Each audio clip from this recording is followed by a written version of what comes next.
माननीय मानस रंजन जी, माननीय श्री मनोज कुमार झा जी। शुक्रिया उपसभापति महोदय, बहुत बहुत धन्यवाद आपका। इस अवसर पर मैं महामहिम के अभिभाषण पर अपनी बातें अपने दल की ओर से रखने के लिए खड़ा हुआ हूं। सर, महामहिम के अभिभाषण की परिपाटी से हम सब वाकिफ हैं। इसी सरकार ने नहीं, हर सरकार, उनकी कैबिनेट अभिभाषण तैयार करती है। महोदय, कई परंपराएं हमने बदली हैं। बरबस एक ख्याल आता है कि अगर ये परंपरा, इस पर हम सोचें कि महामहिम अगर विशुद्ध अपने अनुभव, अपनी पीड़ा और कोई ऐसा मैकेनिज्म हो, ये मैं आगे के लिए सवाल छोड़ता हूं, क्योंकि मैं आज सुबह सोच रहा था माननीय उपसभापति महोदय, अगर धृतराष्ट्र ने महाभारत को संजय की नजर से ना देखा होता तो क्या होता। संजय को कैबिनेट मान लिया जाए। मैं इस संदर्भ में ये बात रखना चाह रहा था। खैर, जाहिद ने मेरा हासिले ईमान नहीं देखा, रुख पे तेरी जुल्फों को परेशान नहीं देखा। तो जो परेशानियां हैं, जो दिक्कतें हैं, वो अगर रिफ्लेक्ट होती है सर, तो एक कलेक्टिव विल उस पर काम करेगा सर। दुनिया की कोई ऐसी समस्या नहीं है जिसको हम लोग साझा रूप से हल नहीं कर सकते हो। यह पक्ष विपक्ष का मामला नहीं है। उस संदर्भ में यह बात मैं कह रहा था सर। यह अवसर है, महाकुंभ में जो जाने गई हैं, मैं उनके लिए श्रद्धांजलि व्यक्त करता हूं अपने सभी साथियों की ओर से। सर, मैं आंकड़ों में जाऊंगा ही नहीं। मैं कोविड के दौर का भी गवाह हूं सर। कितनी लाशें अनअटेंडेड चली गई सर। अति साधारण लोग हैं ये। जिंदगी में डिग्निटी चाहिए सर, संविधान भी कहता है, लेकिन मौत में उससे बड़ी डिग्निटी चाहिए। अगर हम डिग्निफाइड डेथ नहीं इंश्योर कर पा रहे हैं सर, तो ये हमारे सामूहिक विफलता है सर। क्या आंकड़े की बात करूं।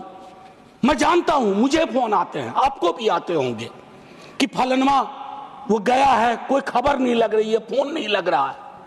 वो व्यग्रता, वो चिंता सर तब बढ़ जाती है ना, जब 17 घंटे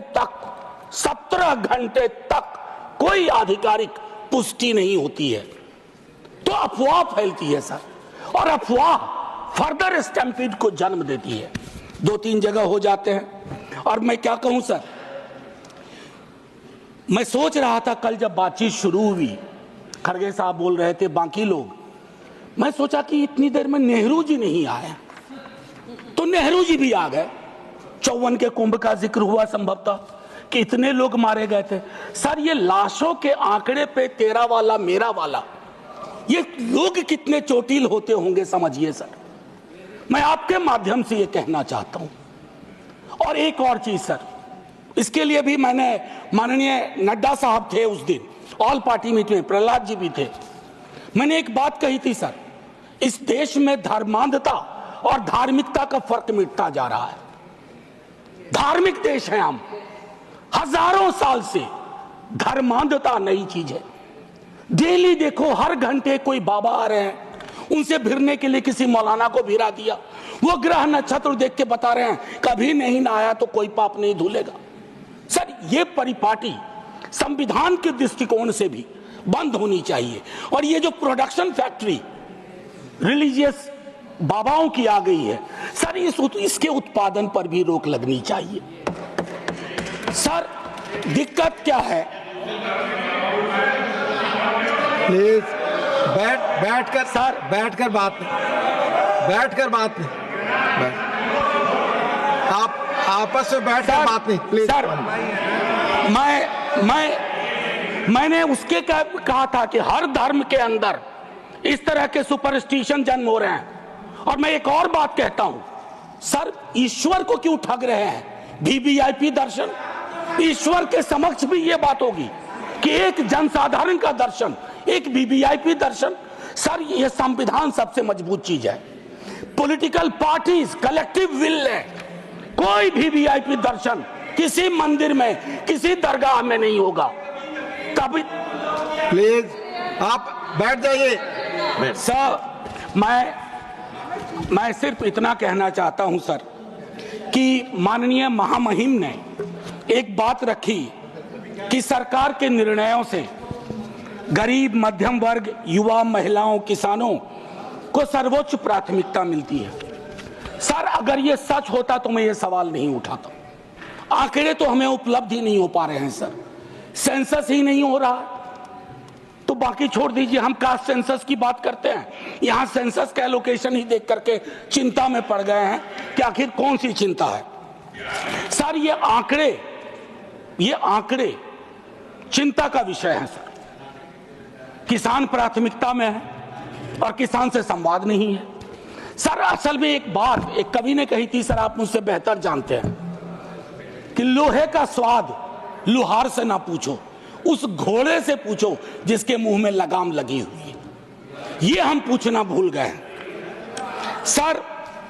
मैं एक महत्वपूर्ण मुद्दा जो मैंने ऑल पार्टी मीट में भी कहा था, आय की घोर असमानता, ये हमको आपको आने वाले वर्षों में और परेशान करेगी। बिलियनियर ज्यादा हो उससे विरोध नहीं है, लेकिन ये जो खाई बढ़ती जा रही है सर, वर्ग और जाति का ऐसा खेल हो गया है कि लोगों के बीच में डेप्रिवेशन इंडेक्स, मैं आंकड़ों की बात कर रहा हूं। No cross talk please.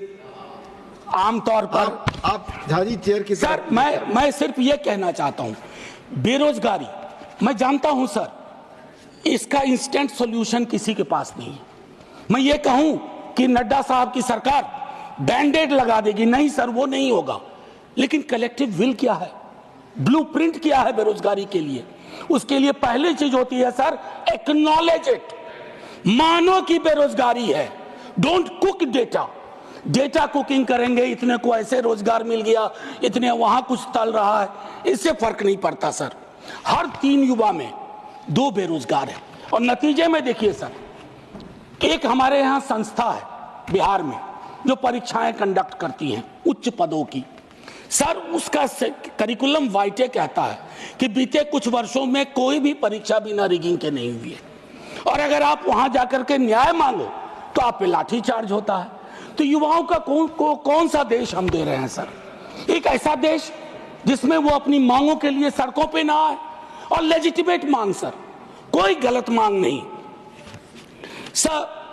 मेरे रेलवे मिनिस्टर साहब के रेफरेंस से बहुत सारी ट्रेनों का जिक्र किया, वंदे भारत, अमृत भारत, नमो भारत, मुझे कोई गुरेज नहीं।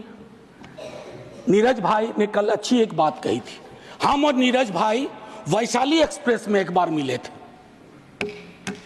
ये बस्ती से चढ़े थे संभवतः, मैं सहरसा से था सर। मैं चाहूंगा कि वो जो पुरानी एक्सप्रेस और पैसेंजर ट्रेन हैं जो इस देश के 88-90% कैरेज को ले जाती है, लोगों को ले जाती है, उनकी क्या हालत, उनकी हालत अगर देख लें। और मैं तो कहूंगा माननीय रेल मंत्री जी से आपके माध्यम से औचक निरीक्षण करें, लेकिन भेष बदल के, मुरेठा उरेठा बांध लें, दाढ़ी बढ़ा लें, ताकि लगे नहीं कि ये वही व्यक्ति हैं। और फिर देखें कि अद्यतन स्थिति क्या है सर। पेज नंबर 25 में माननीय महामहिम कहती हैं वामपंथी उग्रवाद से प्रभावित जिले कम हो रहे हैं। बड़ी खुशी की बात है, लेकिन एक दक्षिणपंथी उग्रवाद भी है, एक दक्षिणपंथी अतिवाद भी है, और जिसके अंदर संभावना होती है कि वो छद्म राष्ट्रवाद का रूप ले लेता है। उसके बारे में हम क्या सोच रहे हैं, ये भी सर तय करना होगा, अन्यथा संविधान के मूल्य, ये सारी चीजें खारिज हो जाएंगी सर। पेज नंबर 27 पे पैरा 31 महामहिम कहती हैं 144 करोड़ आबादी के क्षेत्र हैं, भिन्न भिन्न राज्य हैं, भिन्न भिन्न आबादी में भिन्न भिन्न क्षेत्र हैं, भिन्न भिन्न भाषाएं हैं। मेरी समझ में नहीं आया कि हमने रिलीजन को, धर्म को ओमिट क्यों किया इसमें। हम भिन्न भिन्न धर्म के भी देश हैं, और ये हिंदुस्तान की खूबसूरती है, भारतवर्ष की खूबसूरती है कि दुनिया का कोई ऐसा धर्म नहीं है जो हमारे यहां ना हो, और पारस्परिक मेल जोल का एक लंबा इतिहास रहा है। हम दुनिया को सीख दे सकते हैं, हम दुनिया को सीख दे सकते हैं कि let's learn from pluralism from us, peaceful coexistence. हालांकि हाल के दिनों में हमने वो लर्निंग का जो मॉड्यूल है उसको खराब कर दिया है। सर, हाल के दिनों में एक और चिंता का विषय रहा था जो मैं आपको कहूं। इससे पहले कि मैं एक बात कहूं, सर मैं हिंदू हूं, लेकिन मैं चाहूंगा कि मेरे धर्म में, बाकी धर्म के लिए भी अपील करूंगा, लेकिन अपने धर्म में भी फर्क आए चीजों को देखने में। सर ये किताब है, अगर आप कहेंगे तो मैं गिफ्ट करूंगा नड्डा साहब को। Thank you Gandhi. ये कृष्ण कुमार जी ने लिखी है, मेरे सीनियर थे, शिक्षक भी थे दिल्ली विश्वविद्यालय में, एनसीईआरटी के चेयरमैन रहे, अभी रिटायर्ड लाइफ जी रहे हैं। उनका एक दोस्त था मुन्ना, ब्यूरोक्रेट था मध्य प्रदेश का। He died an unfortunate death during Covid. उसकी डायरी के पन्नों से यह किताब बनी है। कृष्ण कुमार जी ने यह किताब ली। क्या कहते हैं सर पता है? कलेक्टिव गिल्ट का एक्सप्रेशन हमारे धर्म में कम रहा। औरतों के साथ क्या क्या नहीं हुआ, कलेक्टिव गिल्ट नहीं। जातियों में देखिए किस तरह का व्यवहार रहा, कलेक्टिव गिल्ट नहीं। गांधी की हत्या के बाद कलेक्टिव गिल्ट का अभाव रहा। उस संदर्भ में यह किताब है। मैं ऐसे ही नहीं कह रहा हूं, मैं गिफ्ट करूंगा लिख करके माननीय नेता सदन को। बड़ा गडमड हो रहा है। अगर देखें महामहिम के भाषण में, अभी हाल के दिनों में चर्चा हुई कि स्टेट, सर पॉलिटिकल लाइफ में विरोध करना तो इनकी नीतियों का शुरू किया था विद्यार्थी के रूप में। तो हम कहते थे Indian state oppressive state, Indian state down down, लेकिन हम फर्क जानते थे राज्य और राष्ट्र का। हाल के दिनों में एक बयान आया नेता प्रतिपक्ष का, उसके बाद शुरू हो गया कि राष्ट्र को कहा नहीं भाई। मैं एक पेपर पढ़ाता हूं एमए में, डिपार्टमेंट ऑफ सोशल वर्क में, दिल्ली यूनिवर्सिटी में। उसका नाम है state political economy and governance. उसका पहले यूनिट में कहता हूं there is a difference between nation comma state comma its government. हम तीनों डिस्टिंक्शन को ब्लर कर रहे हैं।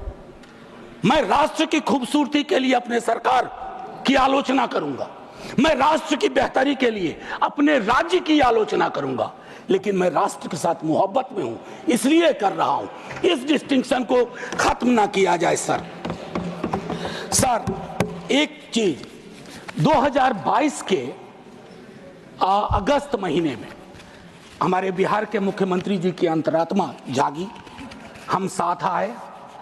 साथ आने से सर कुछ फर्क पड़ा, 5 लाख नौकरियां मिली, युवाओं में जोश आया। दूसरी चीज ज्यादा महत्वपूर्ण है सर, दूसरी चीज ज्यादा महत्वपूर्ण है। चलिए उस पर ऐतराज है, बाद में बात करेंगे। दूसरी चीज ज्यादा महत्वपूर्ण है, 3.5 लाख प्रक्रियाधीन के बाद जातिगत सर्वेक्षण हुआ सर। प्रधानमंत्री जी तक वो डेटा है, हमारे नेता सदन के पास भी वो डेटा होगा, वित्त मंत्री साहिबा के पास वो डेटा है, लेकिन उस डेटा के आधार पर बजट क्यों नहीं बनता है? वो 9वीं अनुसूची में क्यों नहीं शामिल किया जाता? सिर्फ इसलिए कि क्रेडिट नेता प्रतिपक्ष तेजस्वी को मिल जाएगा। आरक्षण का प्रावधान बढ़ाने की बात तो सिर्फ इसलिए कि क्रेडिट आप ले लो, उनको क्रेडिट नहीं चाहिए, क्रेडिट का कॉपीराइट फ्री आप ले लो। लेकिन फिर उनकी अंतरात्मा अचानक सो गई सर। अब जब सो गई तो अब जाग नहीं रही है। एनीवे सर वो अलग मसला है सर। आप निजी टिप्पणी नहीं कर सकते सर, मैंने किसी का नाम ही नहीं लिया। आपने पहले नाम लिया, प्लीज। हाँ जी, मैंने नाम लिया था, नाम हटा दीजिए, कहिए मेरे मुख्यमंत्री। नहीं, ठीक है सर। सर इससे क्या होगा ना कि हकीकत भी समावेशी होगा। सर एक चीज जो मैं कहना चाह रहा था कि हाल के दिनों में अभी भी जब हम जिक्र कर रहे थे तो उसमें ये चीज कही कि जो मैंने कहा कि धर्म का जिक्र नहीं है, तो सर वक्त पे बहुत चर्चा हो रही है। इतनी कोशिश रहे, don't throw the baby with the bath water. बच्चे के गुसल के पानी के साथ बच्चा ना फेंक दीजिए। बस मैं इतना कहूंगा। 14-25 का उल्लंघन ना हो, आर्टिकल 14 और 25 का, इतना कहूंगा। और एक चीज सर और कह करके अपनी बात खत्म ही करूंगा।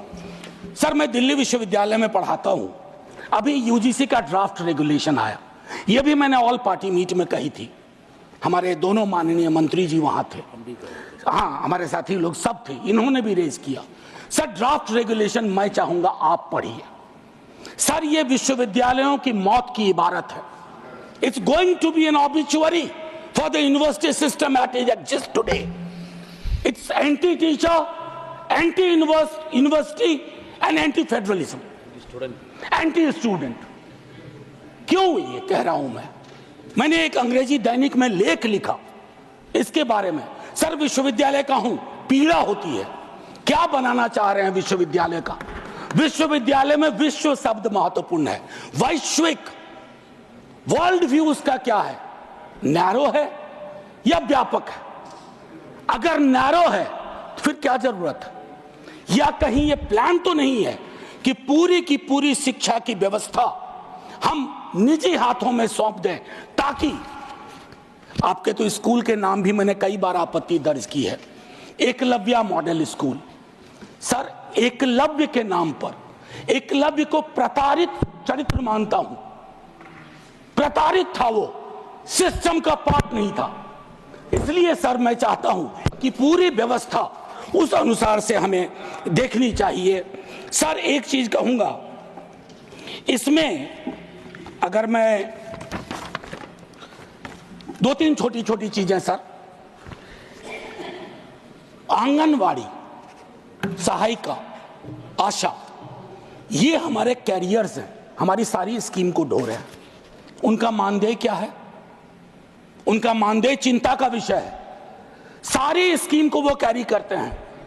एक तो वैकेंसी है, ऊपर से उनके मानदेय में कोई बढ़ोतरी नहीं, तो एक स्टैग्नेशन है सर, कंप्लीट स्टैग्नेशन है।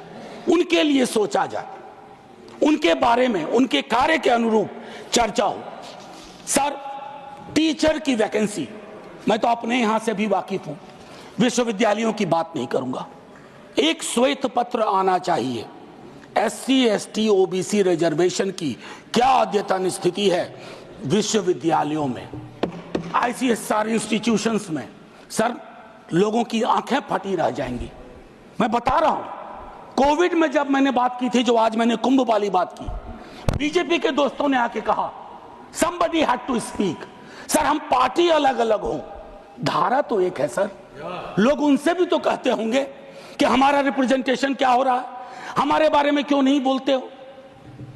सर ये मैं समझता हूं एक श्वेत पत्र आना चाहिए। मैंने पूरा आंकड़ा था, आंकड़ा मैं हाँ सर, अब नहीं ये उचित नहीं होगा, क्योंकि सेंट्रल हॉल में वो अद्भुत जगह थी। सर बस खत्म कर रहा हूं। सेंट्रल हॉल में एक अद्भुत जगह थी जहां लोग कटिंग अक्रॉस पॉलिटिकल पार्टी आते थे। ये अवसर नहीं है उसके लिए वकालत करने का, लेकिन मैं कहूंगा कि सेंट्रल हॉल नुमा एक चीज बेहद आवश्यक है। तब सर ये पार्लियामेंट में डेडलॉक नहीं होगा। डेडलॉक तोड़ने की सबसे खूबसूरत जगह सेंट्रल हॉल थी। खैर एनीवे सर, मैं ये कहना चाहता हूं, टीचर शॉर्टेज, छोटा एक उदाहरण दे रहा हूं, सोल्यूशन। शिक्षा प्रेरक हजारों की संख्या में पार्ट ऑफ ए प्रोग्राम था, आज वो खाली बैठे हुए हैं, आप उनको एम्प्लॉय करो। डीएलएड आप ही की सरकार का प्रोग्राम था, डीएलएड आप ही की सरकार का आइडिया था। आपने क्या किया? डीएलएड के बाद न्यायालय के इंटरवेंशन के बावजूद, बस खत्म कर रहा हूं सर, बावजूद उसको आपने दरकिनार कर दिया।